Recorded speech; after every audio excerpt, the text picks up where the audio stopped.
नमस्कार दोस्तों, आज की हमारी इस वीडियो में हम आपके लिए करवा चौथ की पावन कहानी लेकर आए हैं। एक समय की बात है, एक साहूकार के 7 बेटे और एक बेटी थी। कार्तिक मास की कृष्ण पक्ष की चतुर्थी तिथि को साहूकार की सभी बहुओं, बेटी और पत्नी ने करवा चौथ का व्रत रखा। जब साहूकार के बेटे भोजन करने बैठे तो अपनी बहन से खाना खाने को कहने लगे। तब वे बोली, भाई अभी चांद नहीं निकला, मैं चांद की प्रतीक्षा करूंगी। चांद को अर्घ देकर ही भोजन कर सकती हूँ। साहूकार के बेटे अपनी बहन से बहुत प्रेम करते थे। वो बहन को भूख से व्याकुल नहीं देख पाए। उन्होंने नगर के पास की एक पहाड़ी पर एक दीपक जलाया और उसे चलने के आगे रखकर बहन को कह दिया, बहन चांद निकल आया है, अब तुम अपना व्रत खोल सकती हो। साहूकार की बेटी अपनी भाभियों से कहने लगी, भाभी चांद निकल आया है, चलो अर्घ देकर भोजन कर लेते हैं। सभी भाभियां बोली, नहीं बाई जी, ये तो आपका चांद निकला है, हमारा चांद निकलने में अभी समय है। भूख से व्याकुल वो चांद को अर्घ देकर भोजन करने बैठ गई। जैसे ही पहला निवाला खाने लगी तो उसे छींक आ गई। दूसरा निवाला खाने लगी तो उसमें बाल आ गया और जैसे ही तीसरा निवाला तोड़ा तभी ससुराल से बुलावा आ गया कि पति बीमार है। जैसी ही हालत में थी वैसे ही तुरंत ससुराल पहुंची। उसकी माँ उसे विदा करने के लिए बक्से में से कपड़े निकालने लगी। बार बार बक्से में से काले और सफ़ेद कपड़े निकलने लगे। तब माँ घबरा गई और बेटी से बोली, बेटा रास्ते में जो भी छोटा बड़ा मिले उसके पैर छूती जाना और जो कोई भी गुड़ सुहागन होने का आशीर्वाद दे दे वही अपने पल्ले में गांठ बांध लेना। वो बोली, ठीक है। ऐसा कहकर वो अपने ससुराल की ओर चल दी।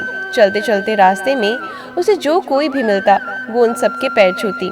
सभी ने उसे खुश रहो कहा, सुखी रहो कहा, पीहर का सुख देखो, इस तरह आशीर्वाद दिया। ऐसे ही वो चलते चलते अपने ससुराल पहुंच गई। ससुराल के आंगन में बैठी छोटी ननद खेल रही थी। जब उसके पैर छुए तो उसने आशीर्वाद दिया, सदा सौभाग्यवती रहो, पुत्रवती रहो। ये सुनते ही उसने अपने पल्ले पर गांठ बांध ली और अंदर गई। अंदर जाते ही देखा घर के आंगन में उसके पति का शव रखा है और उसे ले जाने की तैयारी हो रही है। वे बहुत रोई। जैसे उसके पति ले जाने लगे वो रोती हुई बोली, मैं इन्हें कहीं ले जाने नहीं दूंगी। जब कोई नहीं माना तो साथ जाने की जिद करने लगी।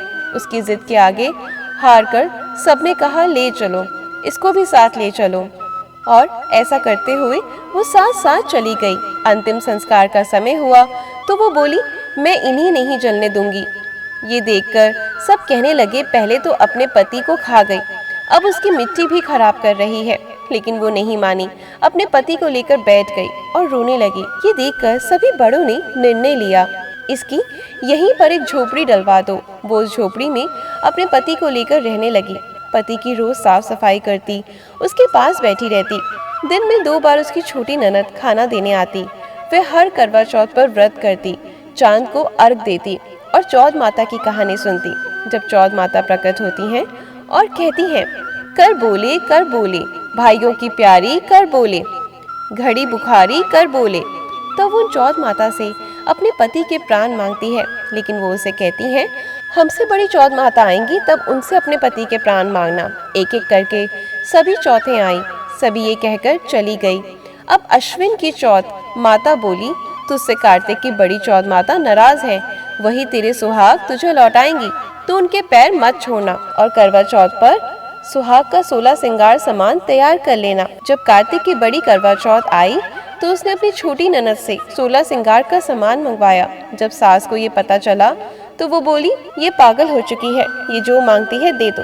साहूकार की बेटी ने करवा चौथ का व्रत रखा, चांद को अर्घ दिया और जोत जलाई।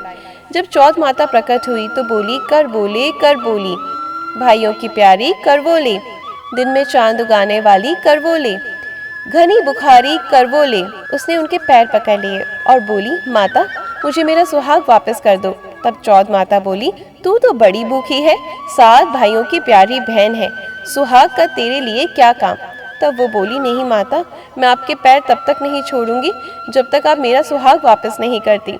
अब चौथ माता ने एक एक करके उसे सुहाग का सामान मांगा।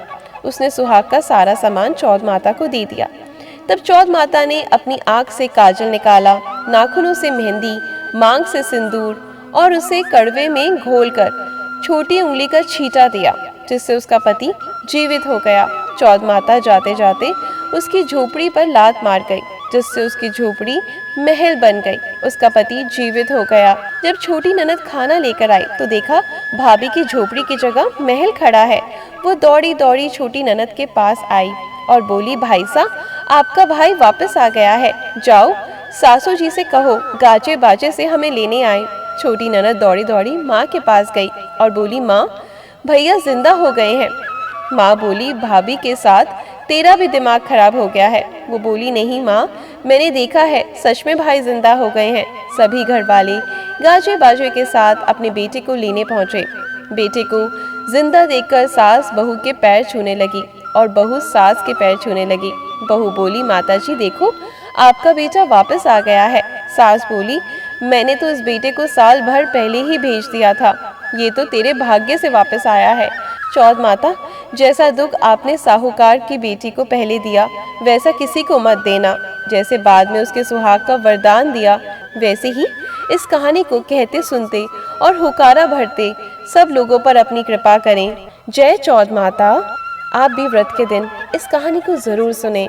यह आपकी सुहाग को लंबी उम्र देगी, सलामती रखेगी, आपके सुहाग की सेहत देगी और आपकी ज़िंदगी हमेशा खुशहाल चलती रहेगी। हर एक बीवी का सपना होता है, हर एक पत्नी का सपना होता है कि वो सुहागन इस दुनिया से अलविदा हो। तो बस मैं आशा करती हूँ कि हम सब सुहागनों पर चौथ माता की कृपा रहे और हम सब इस दुनिया से सुहागन ही जाएं। धन्यवाद।